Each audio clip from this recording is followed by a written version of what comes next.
Instead na full-blown Blue Ribbon Committee hearing, naging consultative meeting na. Nung nag-signify na yung mga 18 Marines, former Marines, no? Na magbaba. Kasi nandun ako Nandun ako. Naimbitahan ako dun. Pumunta ako sa opisina ni Senator Robin Padilla. Nung ready na silang bumaba, bigla na lang natapos. Okay?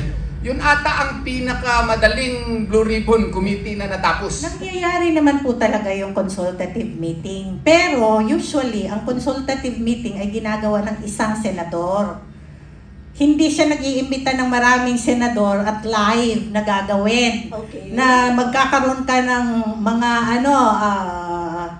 stenographers, kumpleto, nasa session hall. Alam nyo, ginagamit lamang ang session hall para sa malakihang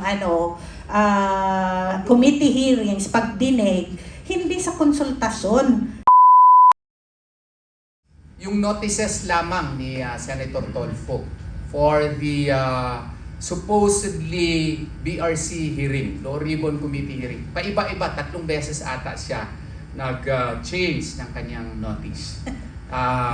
Anong ibig sabihin yan? Kung sa isang araw, 2 araw, 3 beses ka, 4 na beses ka mag-change na yung notice, it signifies something, no? That you are not sure of what you are doing. And it shows. It shows, no? And then, ano pa? Ang ginawa nila din is nagkaiba na yung purpose ng ng meeting. Instead na full-blown Blue Ribbon Committee hearing, naging consultative meeting na. Okay? So, anong significance nito? Pati nga sila hindi na talaga alam kung legal ba yung mga basihanan nila. Ang sabi kasi, parang strategy lamang yun kasi hindi pa sila fully constituted na Blue Ribbon Committee. Kung hindi ka pa fully constituted na Blue Ribbon Committee, bakit ka magpatawag ng hearing? Bakit ka hindi mag-appoint ng iyong mga vice chairperson? Kasi nga po, duda nga sila doon sa pagka-appoint ng chairman mismo. Duda nga rin sila kung legal ba yung pagka-appoint ng acting Senate President. Ano pang ibang mga ginawa nila nung araw na iyon? Bigla na lang sila na nung nag-signify na yung mga 18 Marines, former Marines, no? Na magbaba. Kasi nandun ako Nandun ako. Naimbitahan ako dun. Pumunta ako sa opisina ni Senator Robin Padilla. Nung ready na silang bumaba, bigla na lang natapos. Okay? Yun ata ang pinakamadaling Blue Ribbon Committee na natapos. At saka sa daming inimbitahan nila, parang ang pinakamasigasig lamang na pumunta ay yung NBI chairman pa. Yung kanilang mga inimbita, si Congresswoman De Lima, si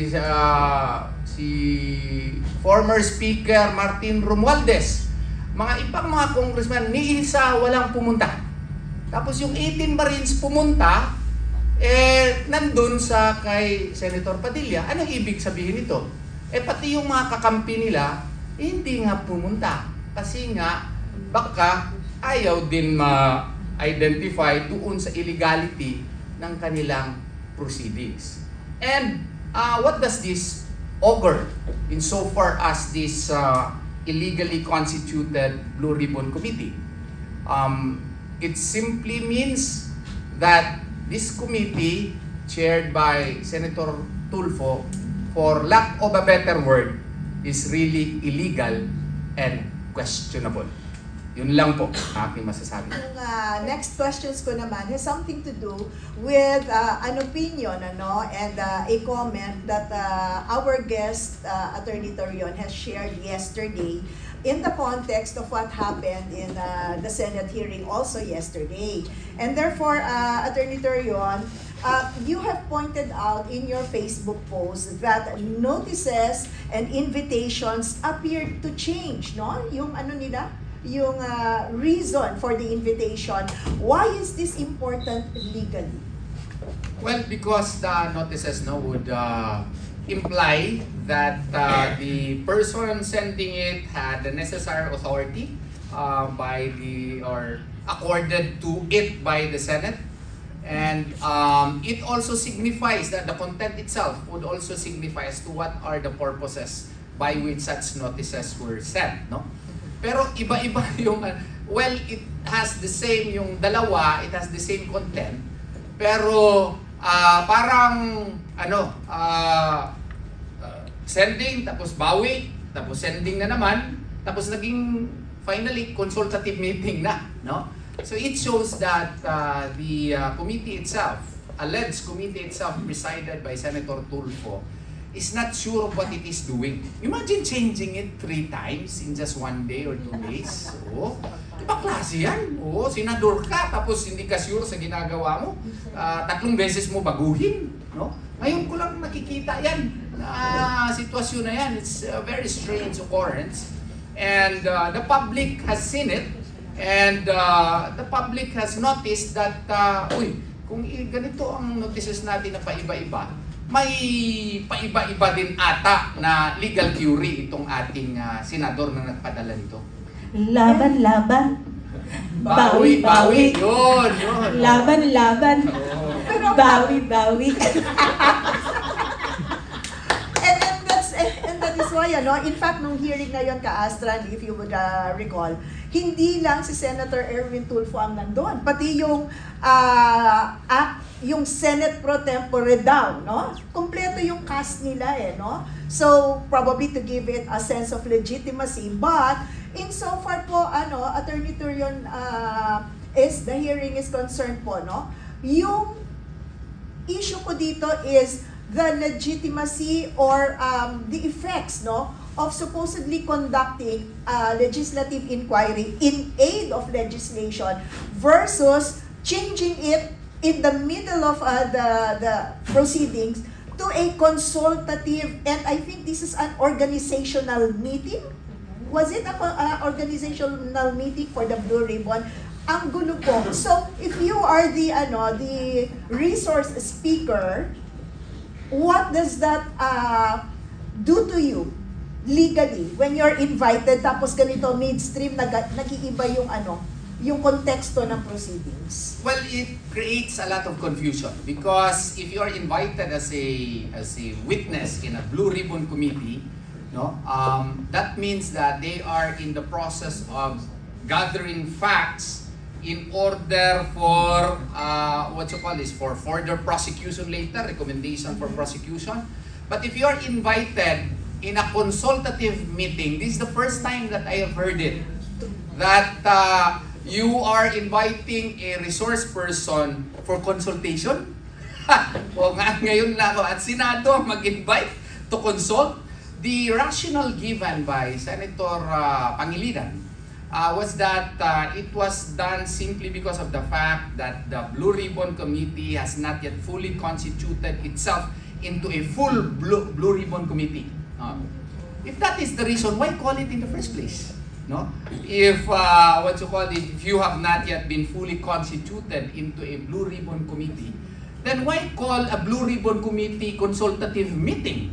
Kasi kung consultative meeting yan, what are the consequences? If the the answer does not suit you, can you declare him in contempt? I think you cannot because you are just consulting. If the answer given does not, correspond to what you want, you could not technically declare him in contempt because it is just for consultation.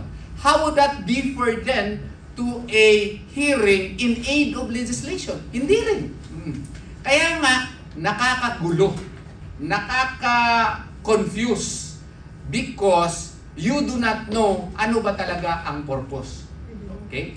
So yun lang, parang ginawa lang nila yun to give the semblance of authority that, we are conducting a BRC meeting, hearing, but this is not a hearing actually. This is just a consultative meeting. Pastilan.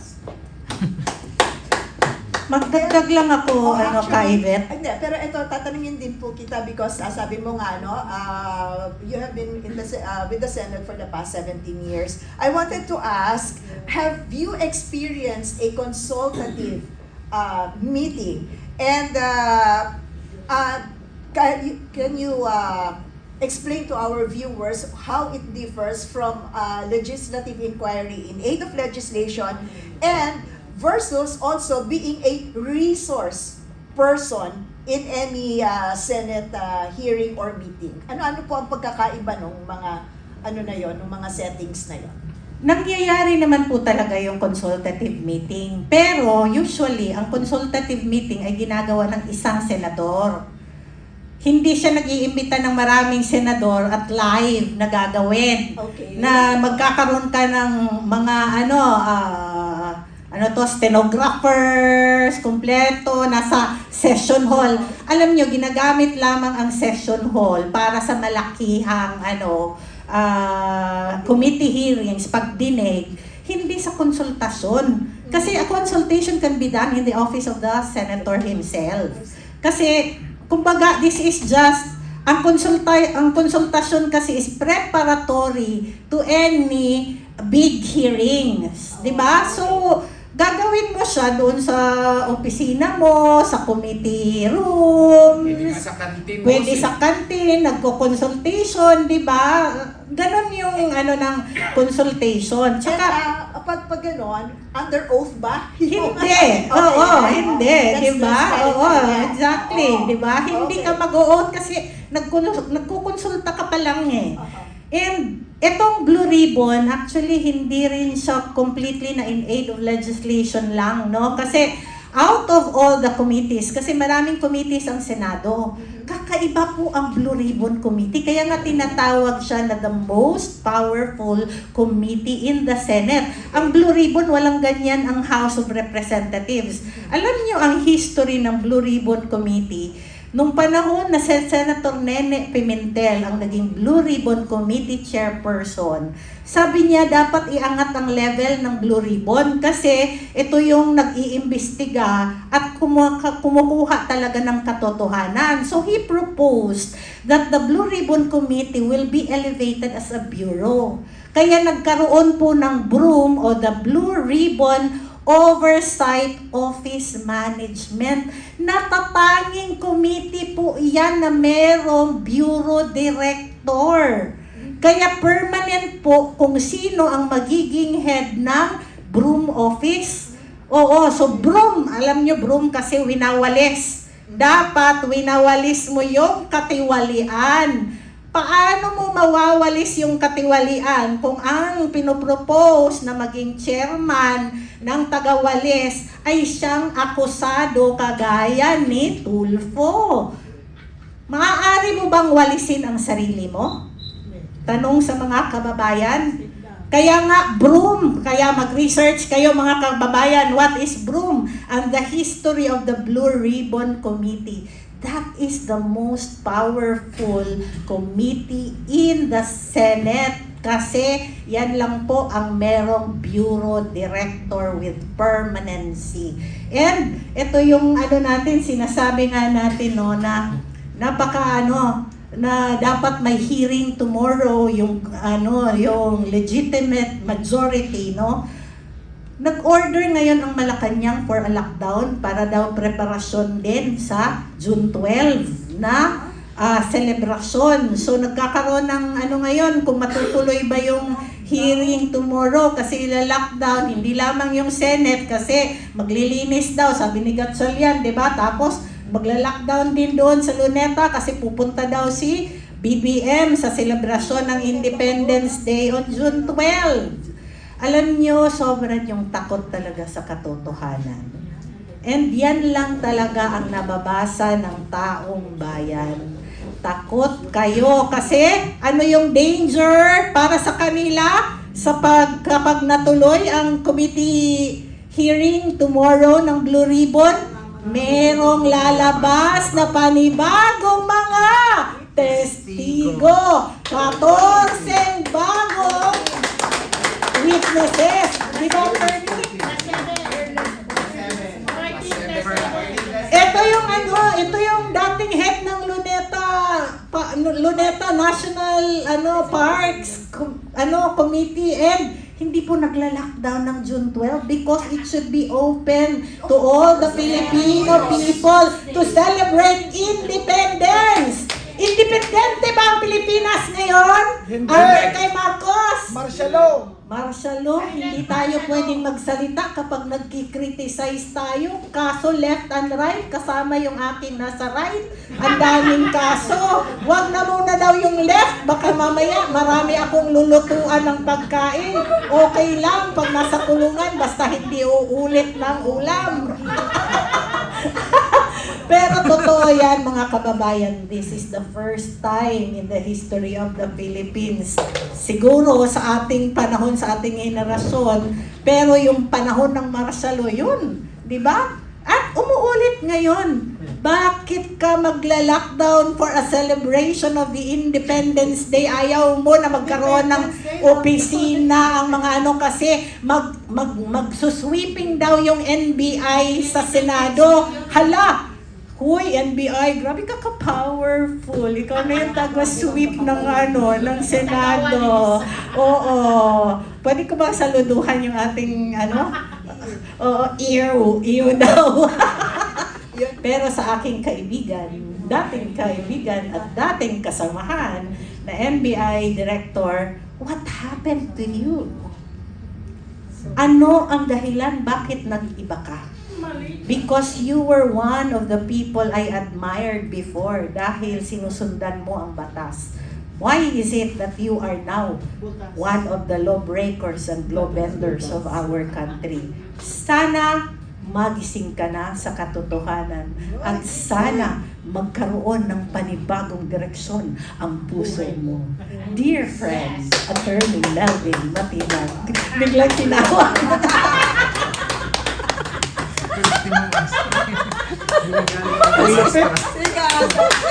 Kaya hindi to makuhuli ng buhay. She has her way, She has her charm, But I guess, dun sa sinabi ni Ka Astra, may term na tinatawag na paradox. Ano ibig sabihin? Ito ay isang sitwasyon na self-contradictory, Na sa June 12, supposedly Independence Day, malaya tayo dapat, pero may lockdown pala, may order to lockdown, pakatandaan lang po natin itong mga sa katagang ito dahil kayo na sa sarili ninyong konsyensya at saka pag-iintindi, tayo po ba talaga ay tunay na malaya sa sariling bayan natin.